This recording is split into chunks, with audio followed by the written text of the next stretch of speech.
Welcome back to the Cool Fears channel. I'm your host, Jesse the Bat Madrigal, aka the Buff Collector. The information on this channel is intended for adult collectors and not children. And welcome to episode 26 of my in-depth behind-the-scenes toy photography video series here on the Cool Fears channel. If you do enjoy this video, please remember to give it a like, share, comment, and subscribe. In this video series, I will give you an in-depth look at a shot that I did for my Epic Shots by Cool Fears page. That's where I post my more thought out, planned out, more edited pics. And I will go in depth about my setup, my lighting, my idea behind the pic, and the process overall. So why don't we go ahead and start off with the figures that I utilized for this shot, and that is 4 Marvel Select figures. I do want to shout out and thank my friends over at Diamond Select for sending me over Sandman and Venom to really help flesh out this pic that I did. Fun fact, the Marvel Select Spider-Man was actually one of the first few toys that I began collecting again once I did get back into collecting. You know, Spider-Man Homecoming had just come out. I think Last Jedi came out because I also bought a Poe Dameron X-Wing. And so, you know, I was like, okay, it's finally cool again to kind of have these things. And so this was basically the first figure that I bought back, once I got back into collecting, was this Marvel Select Spider-Man. And I had it for a good year or two before I actually really got back into collecting again.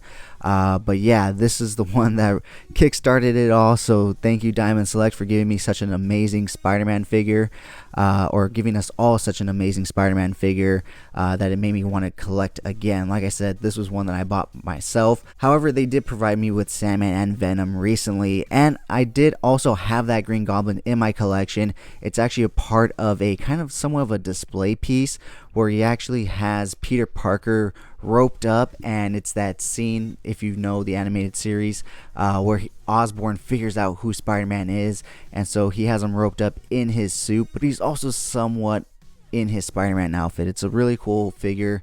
It's like a really cool like figure statue type of scenario with this Marvel Select figure, but you can take the rope out and just have Goblin by himself right there. So the basic premise behind this shot is essentially what you see. Spider-Man is taking on 3 of his toughest villains, and he's taking a beating. As you can see, he has his hand up ready to continue the fight. But yeah, this was a really fun shoot to do because like I always say, I don't use Photoshop. It's not that I don't believe in photoshopping your images and all that stuff. It's just that I personally just do not have the skills or ability to utilize Photoshop. And so for me, if I ever want to do an elevated shot or with the figure in air, I always have to come up with fun ways to hide the stand in order to get the shot that I want. So we'll go ahead and take a closer look at how I do it here. You can kind of see it in the background back there, but I'll go ahead and show you guys exactly how I'm doing this. But I also have to play with angles and stuff, so hopefully the characters can hide the stands and flight stands and everything else that we utilized. But with that being said, that's pretty much it in terms of the process and everything. So why don't we go ahead and grab the camera and take a look at the lighting from the top down and get a closer look at all the other figures. Alright guys, so here we are taking a look at the scene from the top. So we do have 2 key lights right here pointed at the whole scene. They are on full brightness. I do have a little mini cube light right here on Spider-Man because the forefront figure tends to lose its brightness in certain times, and I really wanted Spider-Man to stand out in the image despite him being out of focus, and so I went ahead and put an extra light on him so that way he was nice and bright. We do have our cool blue light back here to contrast with our warm orange light back there. As you can see, I do also have another cube light back there, and that is to try and hide that stand right there. As you can see, the Goblin does come with a little flight stand and everything. However, it's not that tall, so I wanted it to have a little more height, so I went ahead and put an acrylic stand right underneath him. Since it's clear, I was hoping that would help it kind of blend in into the background once I do hit it with some atmosphere aerosol. But as you can see, Sandman is just posed up in his sand form. Venom is crouched down to kind of balance out with that giant back piece that he does come with.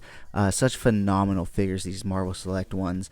I think they are way more superior to Marvel Legends in my opinion. They just have so much more detail and articulation, especially the Spider-Man figure has such great articulation. Not all the figures have the best articulation, but they do have some amazing detail, some amazing accessories I mean, like I said, that back piece, that stand, those hands, the glider. I mean, so many great accessories and stuff that come with these figures. So yeah, guys, with that being said, that pretty much wraps it up for this week's episode.